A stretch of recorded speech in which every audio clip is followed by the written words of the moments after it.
Hello everyone, my name is Irina. Welcome to my channel. This video is about my son mostly. So he was diagnosed with ADHD when he was maybe 8, 9.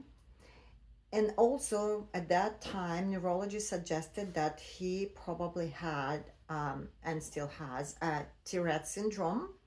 And then when he was about 14, 15, before ninth grade, he was also diagnosed with autistic spectrum. So he is on the spectrum. It happened that we moved a lot. It just happened to be this way. Not necessarily for schooling. So we started in California, then moved to New York State, then to Oregon, then back to New York State, now back to Oregon. So we have lots of experience with changing public schools. About my son, I just wanted to kind of mention, I'm not going to share the entire experience because it will just take hours and hours. I just want to say about a little bit about my son. So his pluses, his personality. He is cheerful, he's happy, he is very kind, big heart, speak the truth. So very intelligent, very smart. So those are the pluses. But when it comes to schooling, they turn to be minuses. His cheerful personality, joking all the time, being in people's spaces, it basically a behavioral problem. So his intelligence, knowing everything, and refusing to learn something because he would always say, "Oh, I already know that," or "Why would I need that? Where in life I would use that?" And sometimes it's hard to really argue. It's like, yeah, maybe never. Anyway, so that was our struggle. But even though and those obviously not just schooling, we had a lot of behavioral problems at home. um, so he was very hyperactive, not listening to anyone, arguing constantly, not following any rules, not submitting to any authorities. It's been a journey. So but while he was growing up, basically, I was told a lot that he is spoiled, he has no discipline, I'm a bad mother, and all that kind of stuff. It was really, really tough. I saw myself as a failure. I also saw, while I was getting all this feedback from different people, teachers, counselors, strangers, friends, family. I saw myself as a failure. I saw mostly negative things in my son. It was hard really to love him for who he was and to see positive first in him, then negative. So, and in this video, basically, I just want to say a few words what helped us, and hopefully it will, you who who is watching this video, find our experience helpful as well. Because why I'm making this video now, we've been struggling. Now my son is in 10th grade right now. We've been struggling through the whole, from pre-K, from the whole time of schooling, from pre-K through now. But I think now we found that sort of equilibrium, found that happy spot, the best case scenario. Not the best, but the best and is better than before. And that's why I just wanted to talk about that, what helped us. So first of all, I would say my determination not to leave the things the way they are. I always try to look for the solutions. When I see my son is unhappy, I am unhappy. He's having nervous breakdowns. I'm having nervous breakdowns. I wouldn't stop. Yes, I was getting lots of negative feedback, and yes, I went through a few years of thinking of myself as a failure, as a mother, but I wasn't stopping. I was always trying to find solutions. I was educating myself, I was reading books. Yes, I was listening to a lot of people with their advices, which is not necessarily a good thing, until I would say I went through some sort of transformation myself when he was about maybe third, fourth grade, when I realized that I don't want to listen to anyone because I know my child better. And I changed. That helped a lot. Again, my determination to look for the solution and my personal growth. That was a big part of, I think, our journey. So, what else helped?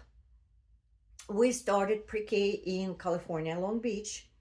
But before that, we lived in Russia for 2 years. He was born here, but then he was 3. We moved back to my home country. And since he didn't speak until he was 3, he didn't start talking. So his first language was Russian. Then we came back to the US when he was 5 to start schooling. And we moved to Long Beach and we went to our district school. But the teacher was giving us so much troubles. At that time, I didn't really understand because I thought it just because my son doesn't really speak English, and I tried to explain to her. But later, of course, I learned that that's his personality. He's a hugger, he's a kisser, he's so like, into everybody's space. And it wasn't appreciated at all. And the teacher was drawing the wrong conclusions about all that stuff. And I was crying every day for 2 months. So we changed that. We moved to a different school. I mean, again, we did a lot of things throughout these years, but so that changing school, not necessarily what I'm trying to say, oh, you have to change school and that will help. No, we changed lots of schools, all those public schools. We changed lots of them, not necessarily help. But at that time, it helped a lot. I was crying for 2 months. So we loved that school. The only other option that was close by was Catholic school across the street. Here, I'm not going to talk about private schools. I'm a low income single mom. I don't have money for private schools. But at that time, what happened, first of all, religious schools a little bit less expensive. And what I did, I went to the principal, I explained the situation, and I said, I don't have money. So we agreed that I will be volunteering at school, doing different things, and I will be paying just $50 a month. That's what we did, and that helped us a lot at that particular moment.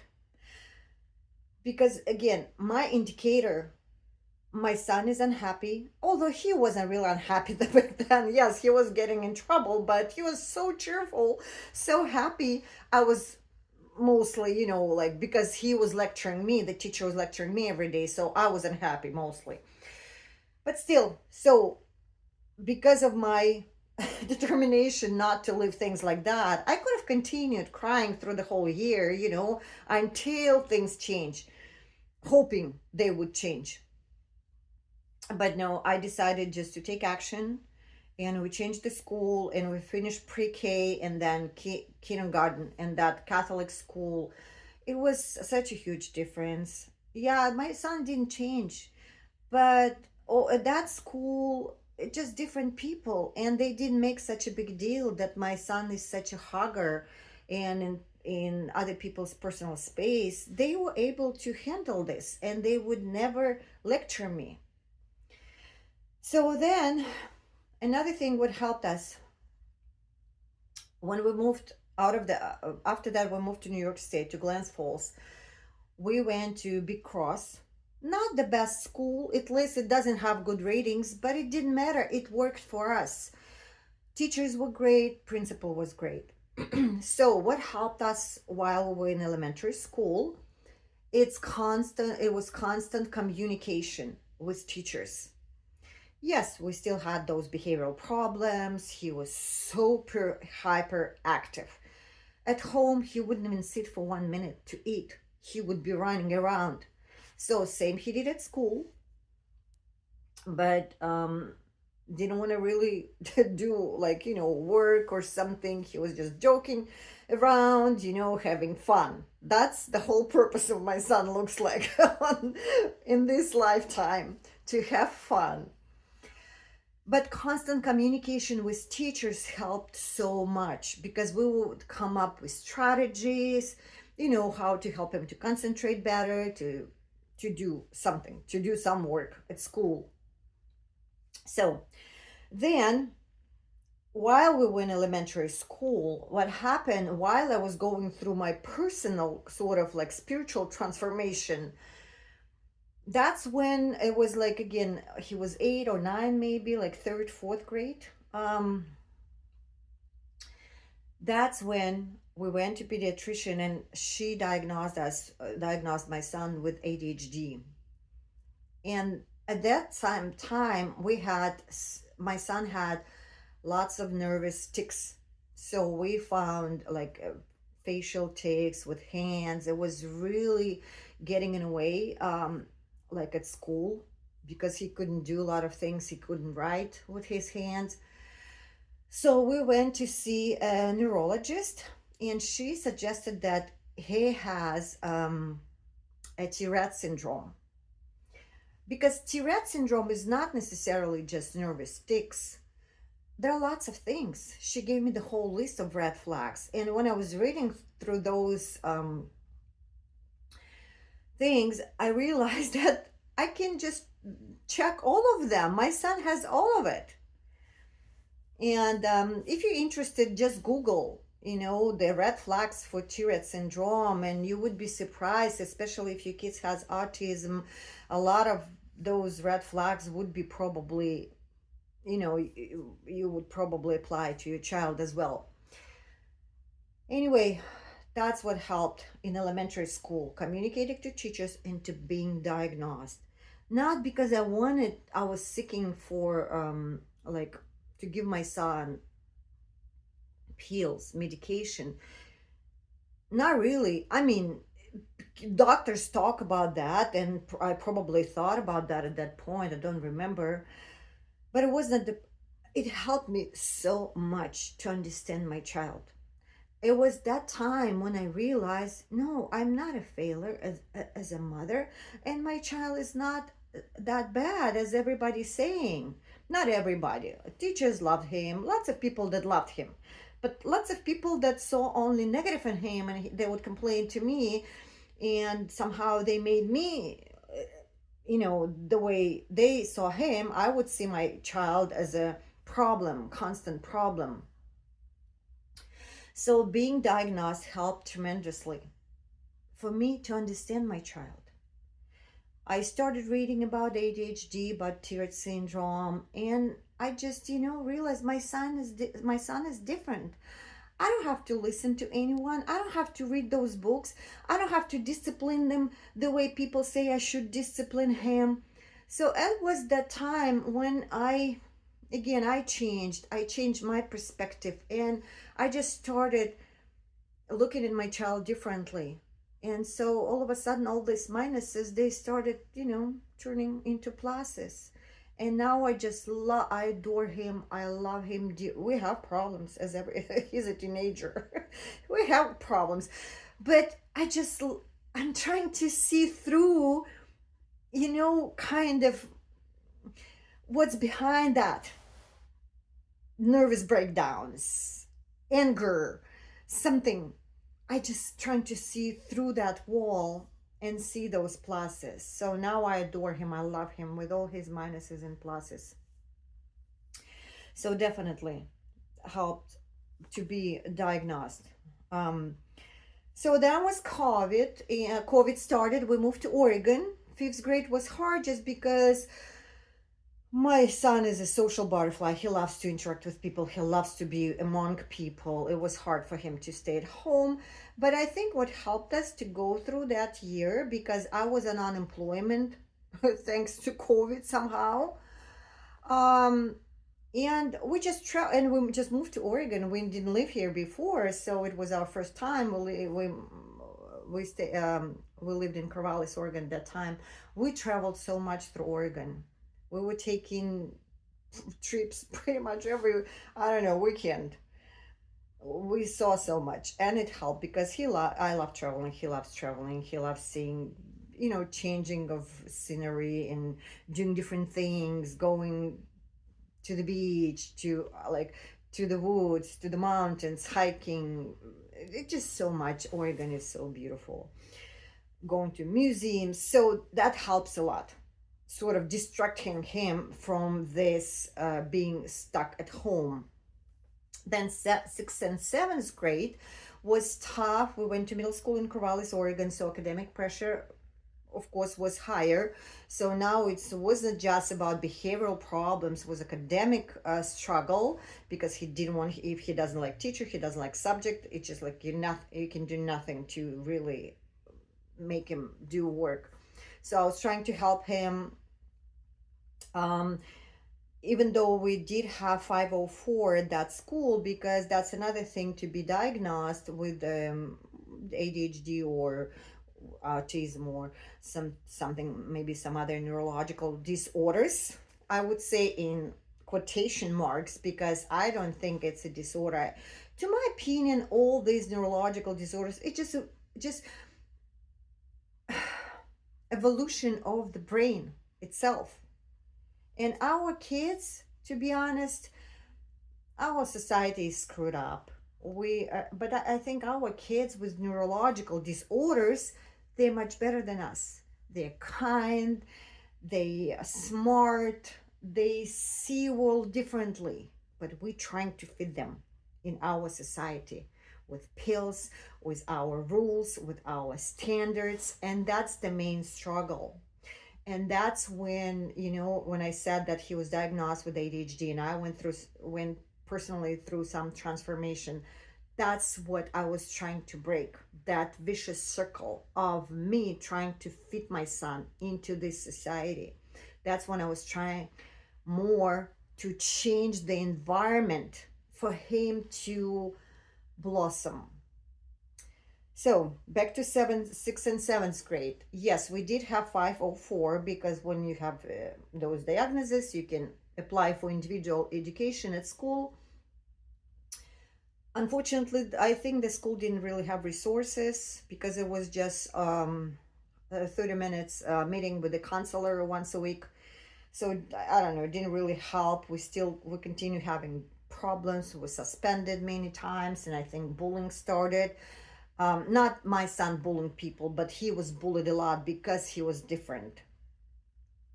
So we also, at that time, what helped us in sixth and seventh grade, we saw outside of the school, we saw a psychologist. She would talk, because he was already becoming a teenager, some things he didn't want to share with me. So she was discussing different things with him, and he always felt very comfortable talking to adults. So it was really easy for him to share everything with her. So he really loved to go there.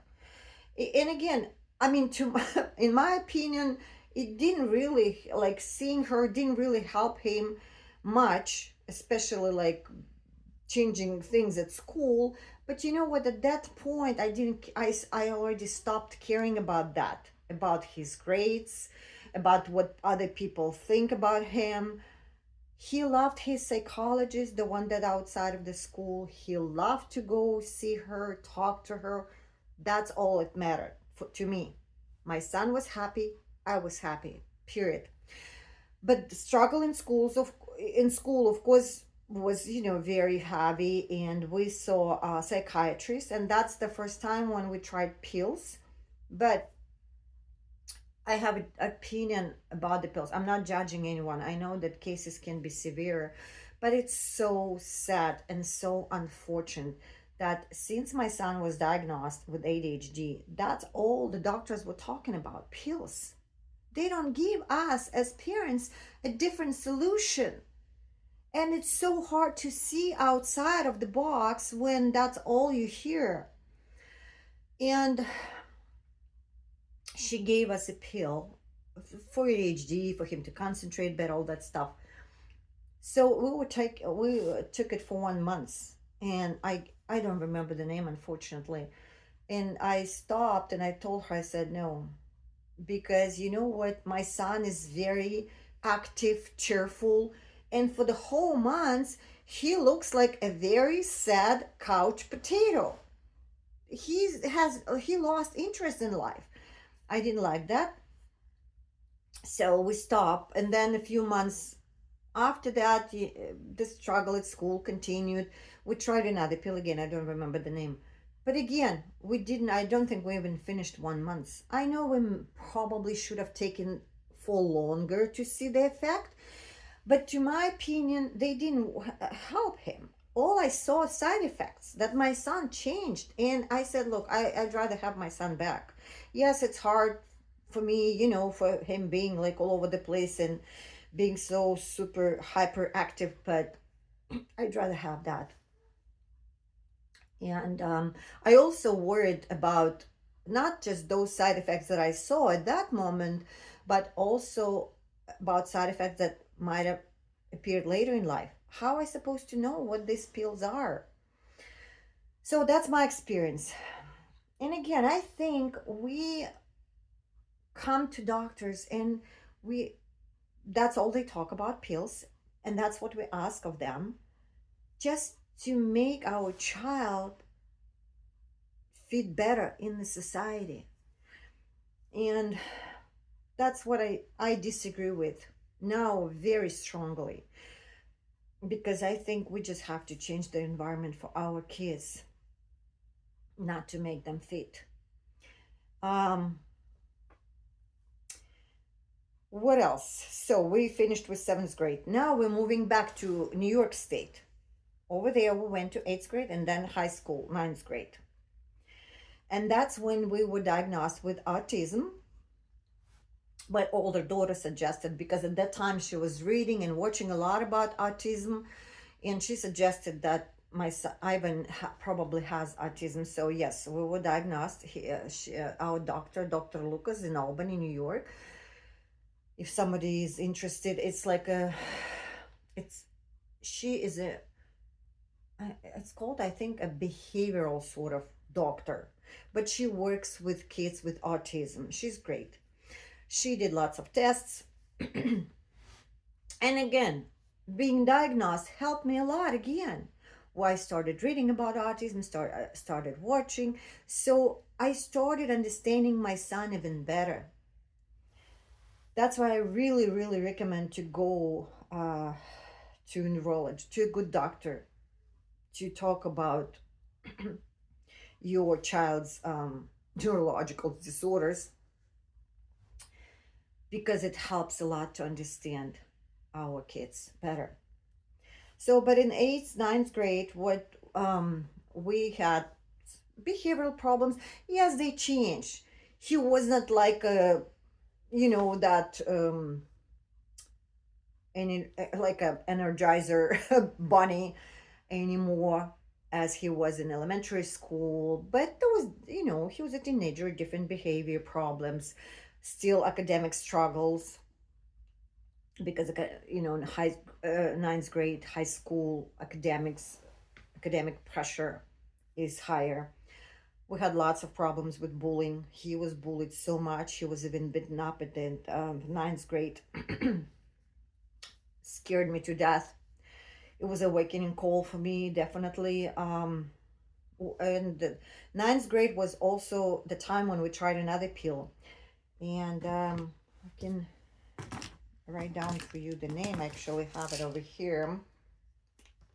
It's called, I don't know how to pronounce it correctly, clona clonidine, something like that. But anyway,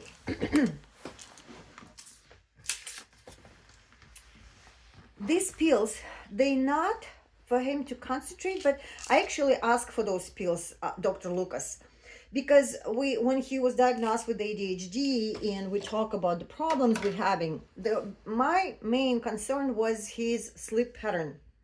Before, he slept soundly throughout the night, but then when, like, maybe it started in 6th, 7th grade and more 8th, 9th, when he would stay up really late, and then I wouldn't be like 2, 3 in the morning, and then I wouldn't be able to wake him up, and then he would be sleeping in school. Obviously didn't help his academic his the way he did at school. So these pills, we were taking half of the pill at night after the dinner. Of course, I'm not recommending, I'm not a doctor, I'm just saying that helped us. He started falling asleep much earlier, like maybe 11 midnight. It was much better. That's the only pill we saw the difference, because he had a better sleep and he started doing a little bit better at school. But now we're not taking anything at all. So to sum up, that's what we were having. My son, yes, at first he was having fun, elementary school, but then middle and high school, we had more of nervous breakdowns, and he would be angry. He would tell me school is stupid. He didn't want to go. It was very tough. And then all this bullying situation kind of made it worse, because I was really scared.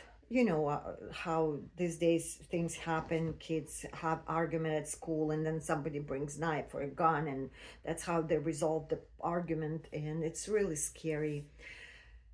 And it was actually the time, by the end of 9th grade, basically what happened, my son was dissatisfied. I was dissatisfied with the way things were happening. And I also realized one thing. I even told my son, I said, look, what you want to learn, they don't teach at school. But what they teach, you're not interested in learning, or you already know that.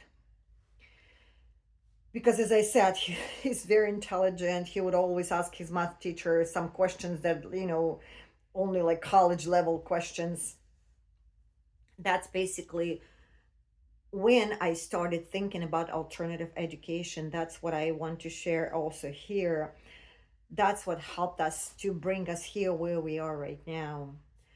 First, because I realized that since we changed so many public schools, I realized that, what?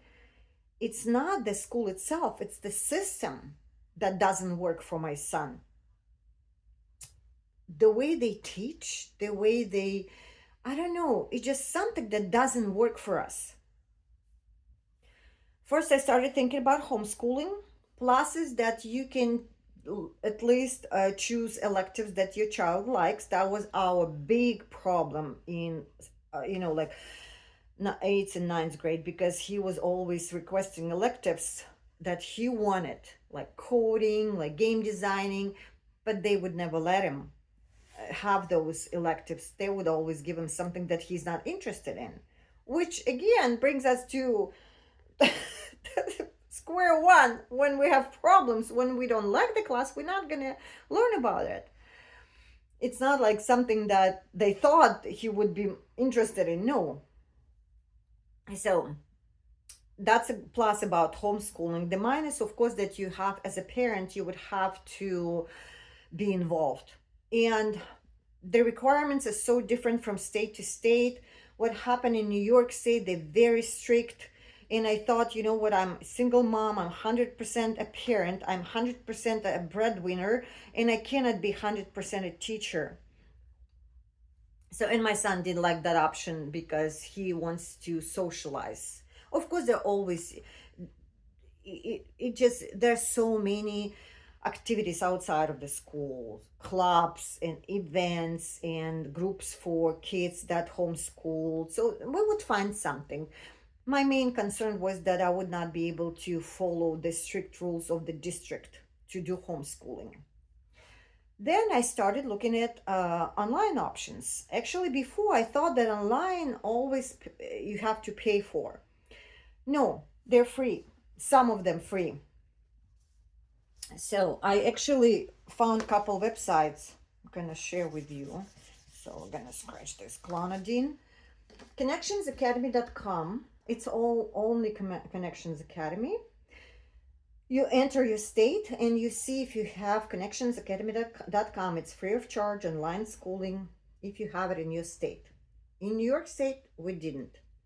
K12.com, it's another site where you enter your state, and over there you will see other options, all including, I think, Connections Academy, all other online schools, free of charge, tuition based, different schools. We looked into that, and again, my son wasn't really so happy about that there are no interactions. But at least I thought it's a possibility, because at least he would have, I wouldn't have to be a teacher, full time. He would have pre-recorded classes from teachers, and then we can choose electives, the ones that he likes, and we will just find social activities outside of the school. But the thing is, it happened to be that New York State didn't have any free of charge options online schooling. So that's when we again started to look somewhere else. Since we lived in Oregon, we liked it here before, and West Coast has lots and lots of online schooling options for free. And I even found one. Last time we lived in Oregon, we lived in Corvallis, Oregon. Now we moved closer to Portland. We live in Oregon City. And in southeast Portland, in Happy Valley, it's a suburb of Portland, I found one online school. If somebody is interested, you can let me know in comments and I can find the name. It's more like hybrid. And I like that idea, because it would be online schooling, but the physical school actually exists. Kids can come sometimes over there. They can talk to teachers, counselors, their peers. They can do lab works. So I actually like that. I almost started going through the enrollment process. And then I found some information on charter and magnet schools. It's not like I didn't know about them. I forgot. My older daughter grew up in California. We had lots of charter and magnet schools over there. But living with my son, living mostly on the East Coast, I forgot about them. Over there, they're not that popular, or they're not that many of them. I have no idea. So when I started searching online schools, I found some charter schools, and I was just pleasantly surprised, like how I forgot about them. If some of you doesn't know, it's basically the schools that are outside of the district. They have their own programs. It's like Montessori school. It's like what's that expensive private school, Waldorf, something like that. So magnet schools for gifted kids, charter schools, they more specialized, can be art charter school, can be science, something. They smaller, but the enrollment is through the lottery, so you have to apply and then you wait. And that was kind of a bummer, because when I found in here where we live right now in Oregon City, Clackamas Academy of Industrial Science, a charter school, and I thought it was perfect for my son, because they had classes like robotics, coding, game design, manufacturing, woodworking, metalworking, car mechanic, and all that stuff. But then, of course, it was August. We were still in New York in New York State, and the school starts in September. So, but I saw on their website, it says that you can write to us. We have a few spots available. So I wrote to them, and I asked if they happen to have one spot in 10th grade, and we were lucky, I guess, or it was maybe meant to be. So while we were still packing and moving, I did all paperwork. We chose our electives. And that's the thing I want to say. All previous years, my son would apply and apply and apply for electives that he wanted. Never he would given those. And here, when we moved, we came on September 1st. It was just meeting with the principal and some teachers. And after 2 hours, the principal gave us our schedule. Yes, for like main classes and 4 electives. Only one was agriculture, the one that my son didn't request, but they didn't have anything left.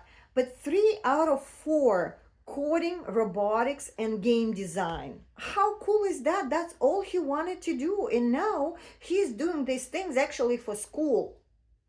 Again, I don't know if this is the perfect school.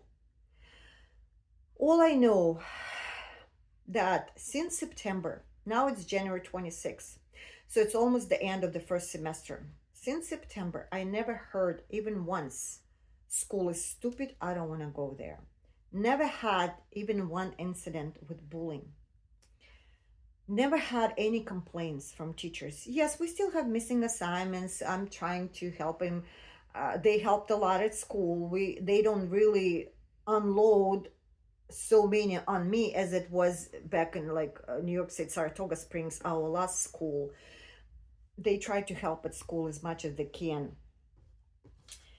And you know what the thing is, we started with 504 in Corvallis, Oregon. Then when we moved to Saratoga Springs, New York, he was doing, they gave him individual education plan. I'm sorry, just here in my, somewhere in my face. But when we moved here, they said, you know what, let's try to have him in a regular class setting without any individual plans. And it works. Yes, they still give him because he cannot really, he needs more time to finish assignments. So they do give him that. He's still have, even though we don't have nervous tics anymore, he's having trouble writing with his hands. They change that on the spot. They don't have to create a plan for that. So, and what I like about this school, they try to not just concentrate on academic success, they're trying to prepare kids for the future, for the adult life. That's why they give them all these classes. It's middle and high school. They give them classes at school first, and then next year, 11th and 12th grade, they can take those classes in college. And by the time they're done with school, they have a profession, at least something. So those are the things that helped us. And I guess to sum up, just always look for solution. It's there. Like the medication is not always the answer. Maybe changing, even like being diagnosed and requesting an individual educational plan at school, or changing school, changing the way you school, homeschooling, online schooling.